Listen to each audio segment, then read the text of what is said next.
Đây là con đường làng của mình mới mở cho rẫy mình nha. Đây là bắt đầu anh em công tác thực hiện cái vấn đề là chuyển đường để bắt đầu tiến hành trồng bằng lăng dưới cao trên con đường nội đồng của rẫy mình nha. Đường chuyển dọc.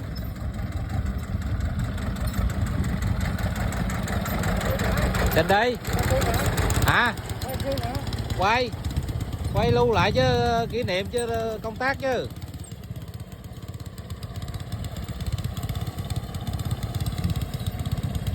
Công tác của anh em rồi nhau làm từ xịt lại hay trên đến có mùi nhựa ngon lành. Bắt đầu sẽ là còn đẹp hơn nữa, trồng bằng lăng dưới cao, ở dưới là trồng hoa. Kế hoạch của mình sẽ đề ra là sẽ em thành lập làm